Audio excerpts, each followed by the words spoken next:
챕터 6. 협의의 건물탑에 걸려있는 거대한 종이 울리기 시작했다. 종은 사람들의 생활을 좌우했다. 작업을 시작할 시간과 끝낼 시간, 모임에 참석할 시간, 사냥을 준비하고 기념 행사에 참석하고 위험에 대처할 때를 정하고 알려줬다. 지금 세 번째 종소리가 들려오고 있었다. 종이 4번 울리는 건 하루 일과가 끝났다는 뜻이다. 하지만 키라에게 그것은 수호자 협의회로 오라는 의미였다. 키라는 작업장에서 흘러나오는 인파 속을 지나 중앙 광장을 향해 급히 걸었다. 약속한 대로 매식 계단에서 기다리고 있었다. 막대기는 그 옆에서 무지개 빛깔의 커다란 딱정벌레가 놀고 있었다. 벌레가 어기적거리며 피하려고 할 때마다 앞발로 그 길을 막으면서 즐거워했다. 키라가 인사를 건네자 막대기가 고개를 들어 키라를 쳐다보며 굽은 꼬리를 흔들었다. 가져온 게 뭐야? 엉? 맷은 키라가 등에 짊어지고 온 조그만 보따리를 보며 물었다. 키라는 우스어린 표정으로 웃으며 대답했다. 별거 없어. 그래도 몇 가지는 공터에 보관한 덕분에 불타지 않았어. 바느질 바구니랑 천조각 몇 개야. 참, 이걸 봐, 맷. 키라는 주머니에 손을 넣고 타원형 물체 하나를 꺼내들며 말을 이었다. 바위에 놓아두었던 비누를 찾았어. 정말 다행이야. 만드는 방법도 모르고 살만한 돈도 없거든. 그러더니 키라는 갑자기 웃었다. 맷은 항상 더럽고 지저분해서 비누의 필요성을 전혀 못 느낄 거라 생각했기 때문이다. 맷에게도 어디엔가 엄마가 있을 게 분명했다. 그리고 보통 엄마들은 가끔씩 아이를 닦아줬다. 하지만 키라는 맷이 깨끗한 모습을 단 한 번도 본 적이 없었다. 자, 여기 있어. 불 붙기 전에 꺼내온 거야. 누나가 여기 머물 경우 대비해서. 맷은 더러운 천에 아무렇게나 주워 담아 계단에 올려놓은 물건을 가리켰다. 고마워, 맷. 키라는 맷이 어떤 물건을 구했는지 궁금했다. 맷은 키라의 굽은 다리를 보며 말했다. 근데 누나는 다리 너무 아파서 운반할 수 없을 거야. 사람들이 숙소 정해주면 내가 들여다 줄게. 거기가 어디인지도 알아줄 겸. 키라는 함께 가서 자신이 살게 될 곳을 알아두겠다는 맷의 제안이 마음에 들었다. 그러면 낯선 느낌도 그만큼 줄어들 것 같았다. 그럼 여기서 기다려. 내가 안으로 들어가면 사람들이 살 곳을 알려줄 거야. 그러고 나면 다시 여기로 나올게. 서둘러야겠다. 맷, 종이 벌써 다 올렸어. 나한테 종이 4번 올리면 오라고 했거든. 나랑 막둥이는 기다릴 수 있어. 가게에서 마켓 사탕 하나 훔쳐왔거든. 맷은 너절하게 포장된 사탕을 주머니 속에서 꺼냈다. 그리고 막대기는 저렇게 커다란 벌레랑 노는 거 아주 좋아하걸랑. 자기 이름이 나오자 막대기가 두 귀를 쫑긋 세웠다. 하지만 두 눈은 계단의 딱정벌레에게서 떼지 않았다. 키라는 건물 안으로 서둘러 들어갔다. 맷은 계단에서 키라를 기다렸다. 커다란 실내에서 키라를 기다리는 사람은 자미슨 뿐이었다.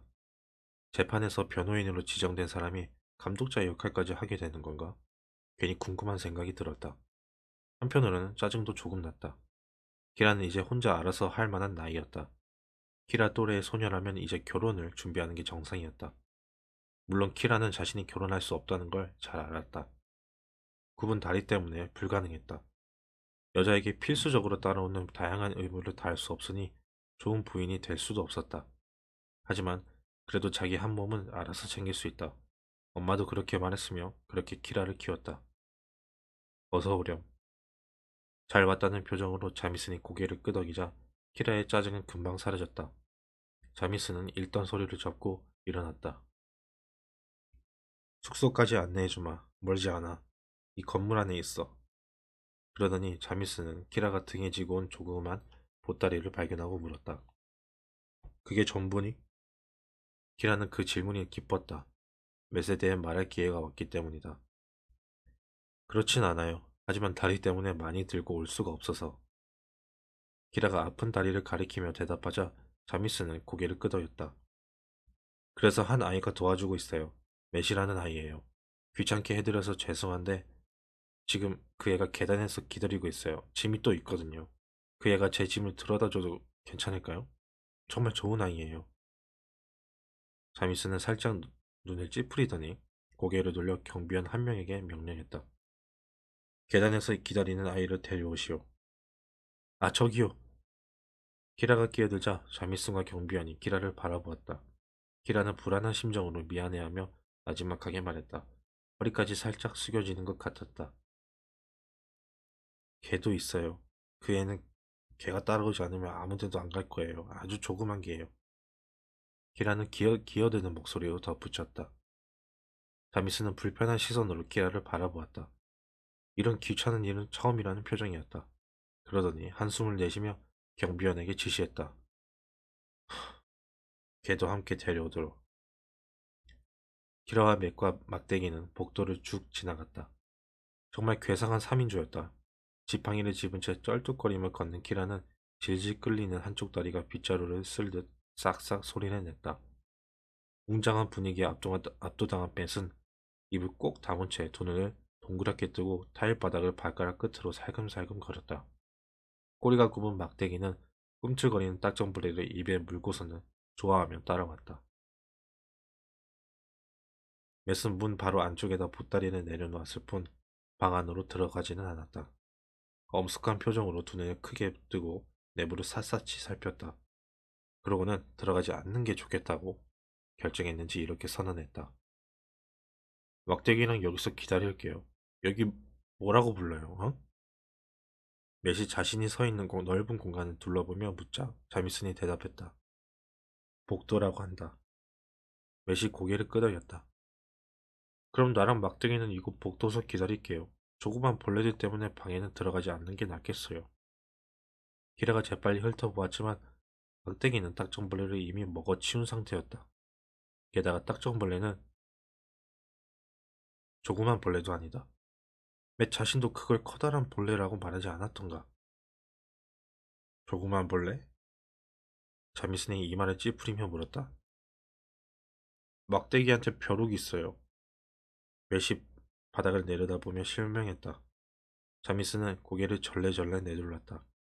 키라는 자미슨이 재미있어하며 입술을 실룩이는 걸 목격했다. 자미슨은 키라를 방 안으로 안내했다. 키라는 깜짝 놀랐다. 지금까지 엄마와 함께 평생을 살아온 음악은 맨땅이 그대로 드러나는 오두막이었다. 침대라고 해야 나무 선반에 지푸라기를 깐 초라한 것에 불과했다. 그리고 손수 선반을 만들어 그 위에 물건과 음식을 놓았다. 키라와 엄마는 키라가 태어나기 오래전에 아빠가 만든 나무 식탁에서 언제나 함께 음식을 들었다. 엄마와 함께한 추억을 떠올리니 불에 탄 식탁이 더욱 아쉬웠다. 엄마는 아빠의 강인한 손이 어떻게 나무를 부드럽게 다듬고 모서리를 둥글게 깎았는지 묘사하곤 했다. 앞으로 태어날 아기가 날카로운 모서리에 다치지 않도록 그렇게 한 거라는 설명도 덧붙였다. 부드럽게 다듬은 나무, 둥글게 깎은 모서리, 아빠의 손길이 닿은 추억. 그 모든 게 지금은 잿더미로 변했다. 지금 이 방에는 정교하게 만든 멋진 탁자가 여러 개 있었다. 나무로 만든 침대 밑에는 다리가 달려 있었고, 침대 위에는 침대부가 살짝 덮여 있었다. 그런 침대는 처음이었다. 침대 다리가 있으니 야수나 벌레가 올라오진 못할 것 같았다. 물론 이곳 협의의 건물에는 그런 동물이 하나도 없을 게 분명했다. 맷도 그걸 눈치채고 막대기 몸에 사는 벼룩을 복도까지만 달고 온 것이다.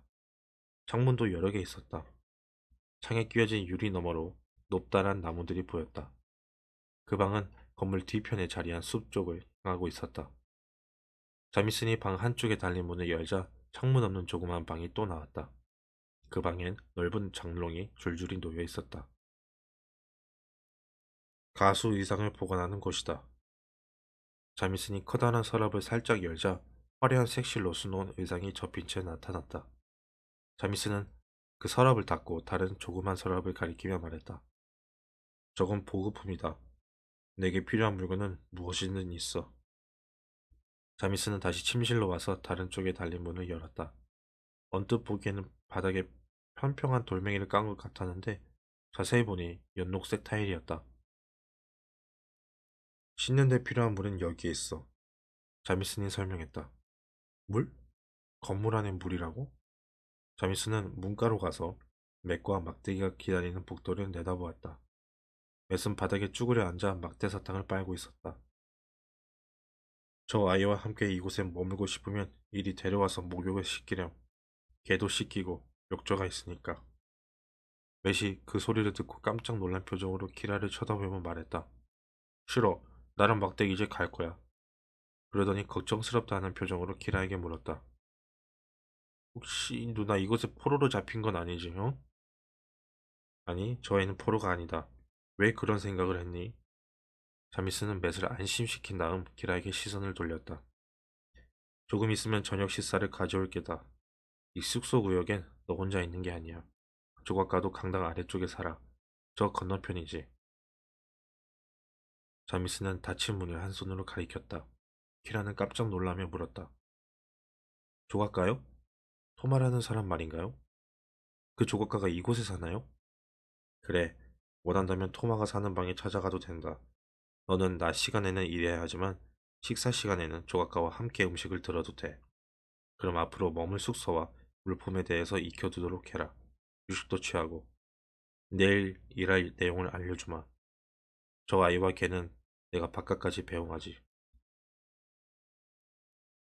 키라는 열린 문 옆에 서서 두 사람과 개 한 마리가 기다란 복도를 걸어가는 뒷모습을 지켜보았다. 자미슨이 앞서갔고 매시 그 뒤를 즐겁게 따라갔으며 막댕이는 매세 꽁무니를 쫓아갔다.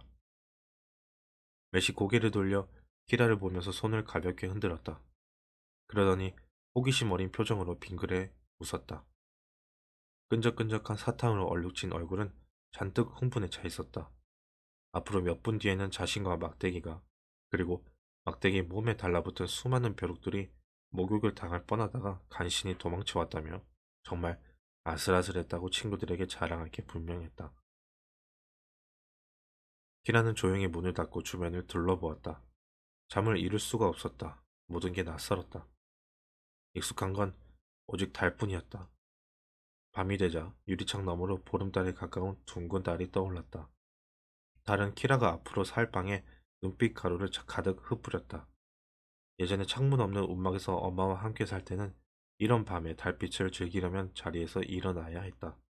그래서 달빛이 아주 밝은 밤에 엄마와 함께 밖으로 나와 모기를 때리면서 산들바람 속에 밝은 달을 스치듯 지나가는 밤하늘 구름을 바라보며 가만히 서 있곤 했다. 그런데 이곳에서는 약간 열린 창문을 통해서 밤의 산들바람이 달빛과 함께 안으로 들어왔다. 달빛이 구석에 있는 탁자 위를 미끄러지듯 지나가 매끈한 마룻바닥을 훑었다. 키라는 자신이 의자 옆에 벗어놓은 신발 한 켤레를 보았다. 모퉁이에 기댄 채 벽에 기다란 그림자를 들이운 지팡이도 보였다. 탁자 위에 올려놓은 물체들도 눈에 들어왔다. 매시 보따리에 싸서 가져다준 물건이었다. 키라는 매시 어떤 걸 챙겼는지 궁금했다. 아마 집에 불이 붙기 시작하는 걸 보고 급히 들어가서 조그만 손으로 아무 것이나 챙겼을 것이다. 그중 하나는 자수틀이었다. 매세게 고마운 생각이 들었다. 키라에게 그 자수들이 무척이나 소중하다는 사실을 맷도 알고 있었다. 말려서 조그만 바구니에 담아놓은 다양한 약초도 있었다. 그걸 다시 보니 기뻤다. 약초의 용도가 기억나지만 바랄 뿐이었다. 약초는 끔찍한 병에 걸린 엄마에게 많은 도움을 주었을 뿐 아니라 어깨가 아프거나 벌레에 물려 따끔따끔 부어오를 때도 효과적이었다. 게다가 그 바구니는 엄마가 강에서 갈대를 뽑아 직접 만든 것이 아닌가. 바구니를 짜던 엄마의 모습이 떠올랐다. 통통한 감자 몇 개, 키라는 매시 식량을 움켜잡고 한 입씩 베어무는 모습을 상상하며 빙그레 웃었다. 하지만 감자는 이제 키라에게 필요가 없다. 그날 저녁에 쟁반에 담겨온 음식은 아주 풍성했다. 두툼한 빵, 그리고 고기, 보리, 채소에다 무언지 모를 향이 강한 허브를 뿌려놓은 스프였다. 숟갈은 뼈를 둥글게 깎아 만든 것이었고 음식은 유약을 바른 도자기 그릇에 담겨서 나왔다. 깨끗하게 접어놓은 천이 있어서 식사를 마친 다음 입과 손을 닦을 수 있었다. 그렇게 우아한 식사는 처음이었다.